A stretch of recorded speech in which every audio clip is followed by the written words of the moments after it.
So he has like a funny kind of joke about it, or like a fictional story of so-called Westists. So imagine people who just love to go west, and they just like that's like their ideology or something, and they just go west. And once they reach California and the ocean, some of them are like, okay, but we just reached the shore, that's it. Like, and the other ones are the maximalists among them are like, guys, what are you, some kind of cuck, like eastist cuck, you just you just have to go west, that's our ideology, so and yeah, I mean, that's like an illustration that it's just sometimes there is an optimal state where you reach like some kind of let's say hill, and if that, yeah, imagine like hills and valleys, and it's true that actually sometimes to reach a yet higher peak you need to descend into like a valley of tears or something, but once you reach the local optimum, which let's say at some kind of peak, then if you go down, then you are like kind of hurting yourself or something. It's just like, sometimes it's good to to just stop when it's the best. Hello, welcome back to Mtambo's Desk, a weekly podcast covering deep conversations on technology, philosophy, complex science, and cryptocurrency. My name is Mtambo, and the following is a conversation with Jakub Simek, a co-founder of Wezesha DAO and an author of Wisdom Enterprising. In today's episode, I'll be talking with Jakub Simek about his article, Optimalism versus Maximalism, under the daily Balajism series. And now, dear friends, here is Jakub Simek. Jakub, in your recent article, you wrote about optimalism versus maximalism. Well, what is optimalism, and how does it differ from trans-humanism? Hi, Duke. Hi. Yeah, so optimalism is Balaji's term, or how we call it here, Balajism, so it's a Balaji's term, combining the optimism of like future should be better than the present and then the past, with optimizing an objective function, so in a mathematical sense. So yeah, and transhumanism is kind of like a neutral term. It can mean like something better or something worse than human. It's like transcending human, but it could be kind of dystopian if I mean, there are some let's say criticism of transhumanism connected to like this World Economic Forum, Klaus Schwab, and this kind of like living in the pods and eating bugs. About that, yeah. I saw like the security, they were requesting like 5,000 to protect like 2,500 delegates. Okay, yeah, could be. Yeah, I mean, they're like VIPs. Okay, yeah. But some people have like criticism of this kind of transhumanism, but there can be like lots of varieties, lots of flavors. But it's like a neutral term. But Balaji coined this term optimalism, which is like optimism and optimizing an objective function. So yeah, we can talk about like for example, what does it mean? Yeah, further. Okay. Well, how does Balaji describe maximalism?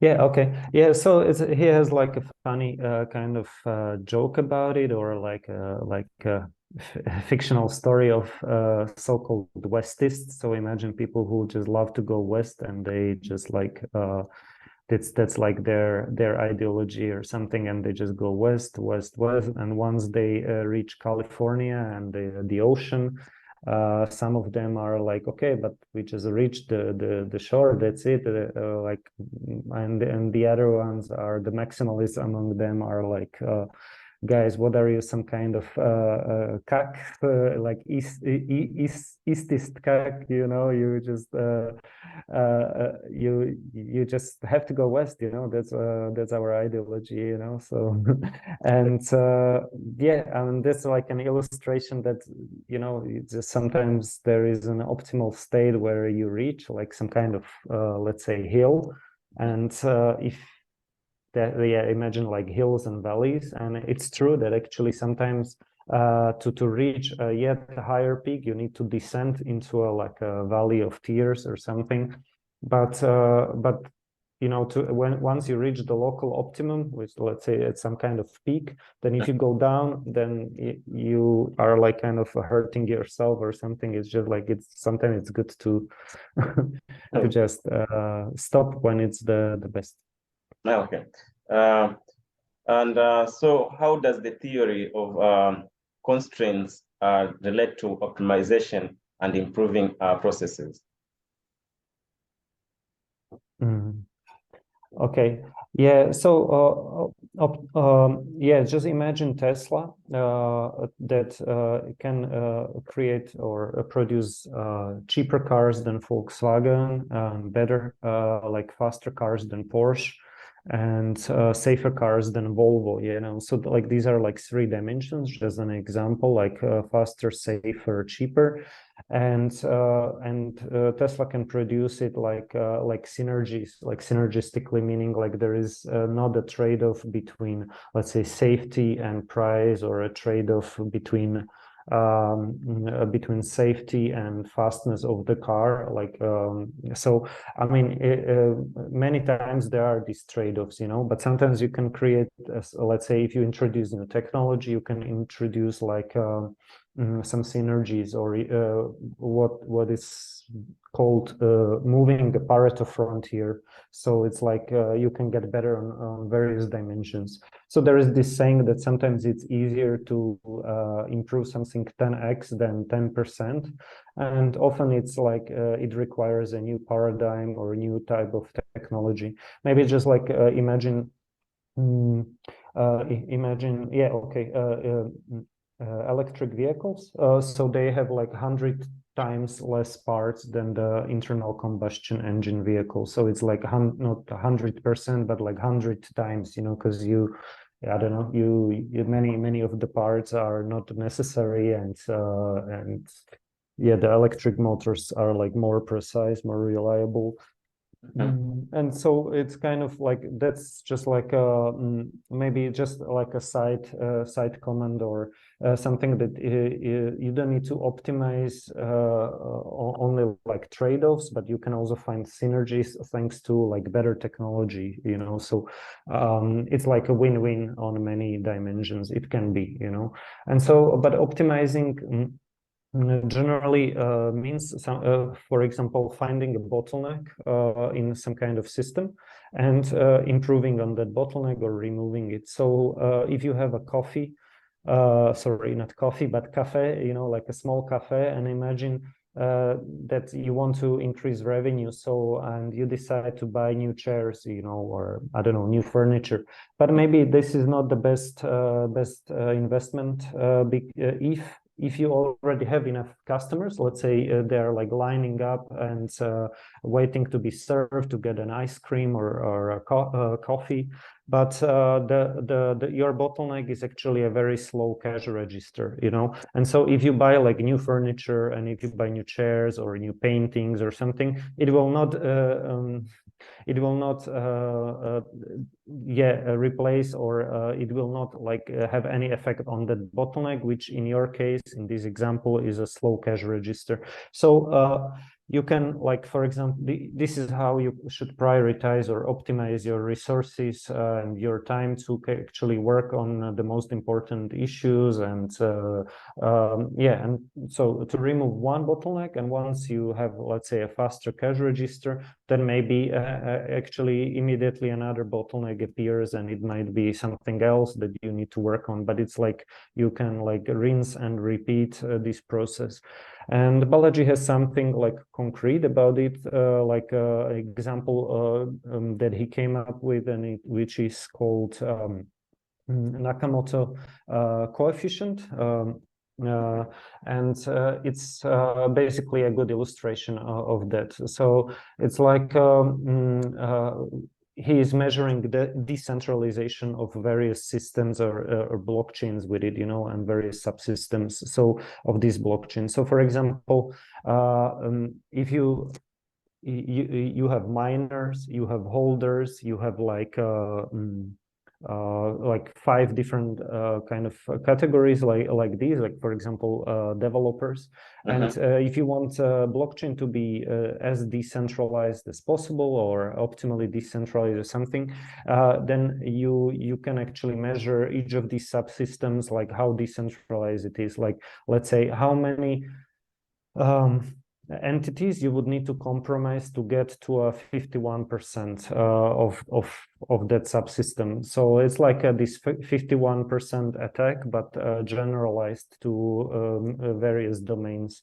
So, for example, if the Nakamoto coefficient in the case it's 8, so it's like, so for example, in case of developers, you would need to target like 8 top developers with the highest share to get to 51% of developers or commits on that blockchain. So this is like just an example of like you always should think about so-called the weakest link in the chain, or weakest or the bottleneck. So the bottleneck or the weakest chain link are the metaphors for this optimization. So yeah, that's, and if you were like a maximalist about it, for example, you would like think about like we have to have like totally decentralized mining or something, like it needs to be in all 200 countries or close to 200 countries or something like that. So that would be like the maximalist approach about it. But the optimalist would be like, okay, where is our biggest bottleneck? Where is our weakest link in this chain of subsystems, and let's improve on that. And once we are done, then we are done, and we have to improve on other subsystems because the bottleneck always appears somewhere else. So, but this is like the optimization kind of metaphor, also explained by the Nakamoto coefficient introduced by Balaji. That's cool. As we wrap up this conversation, can maximalism be harmful and lead to toxicity and one-dimensional universalism? If so, how can it be avoided?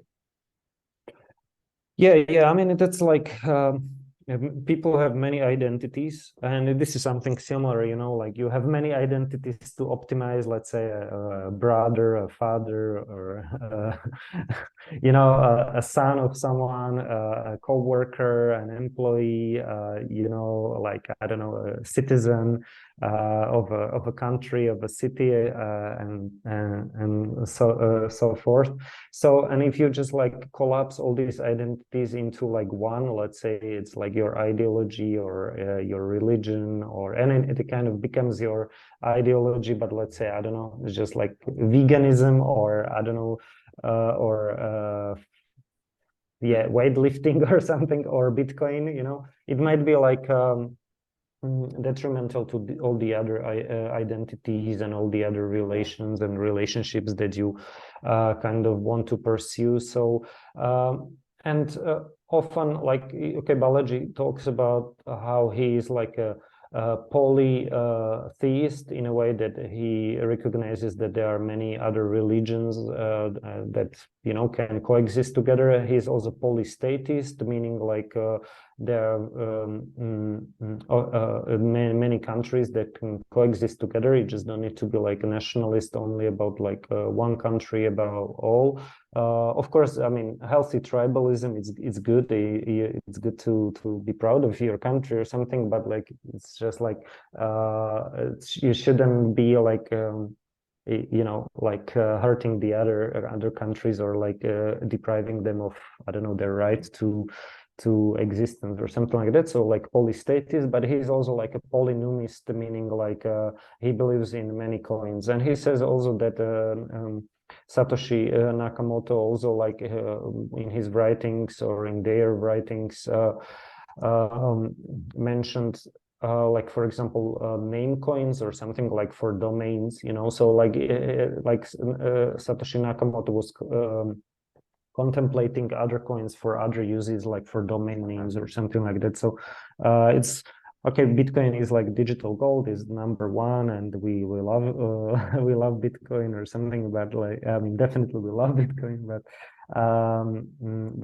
it's like, at least I don't believe that all the other coins are shit coins. So that's like the idea behind, okay, that maximalism can be toxic, but because it can lead to like universalism or like absorbing one-dimensional nationalism, and this. Yeah, there are some like alternatives to this like Taleb's fractal localism that kind of can unite many various perspectives depending on the scale. Yeah, maybe I can just explain this fractal localism in a second. Yeah. So it's like it's quite interesting, but Taleb says that, for example, you could be like a libertarian on a federal level, like you just don't want the, let's say, the federal government or something interfere, or you want them to interfere as little as possible, let's say in foreign affairs or something like that. But at the same time, you could be like a Democrat, like a Republican, just taking the American perspective. So you could be like a Republican in the like state level, and like a Democrat on a county level, and even like a socialist on a city level, and a communist in your own family, you know. So like it's like you're just like, you know, you don't count or you don't keep track like who ate what in your family or something. So it's like, but it's like the scale is very important, you know. Like if you want to kind of reverse it, you would get into a bad place. So like and that's like an example from Taleb and fractal localism. Yeah, so maximalism is bad, but maybe getting back to the optimalism, and so it's like, yeah, combining the optimism for a better future with like optimizing for some objective function, what you want to achieve. So if it's like a better fitness or better health or wealth or something. So yeah, you just have to kind of balance various dimensions and responsibilities as a person. Well, that brings us to the end of this episode. If you enjoyed listening to Mtambo's Desk podcast, please subscribe, give this episode a thumbs up, and be sure to come back next week for another episode. Until then, this is Duke Mtambo, and don't forget to do good always.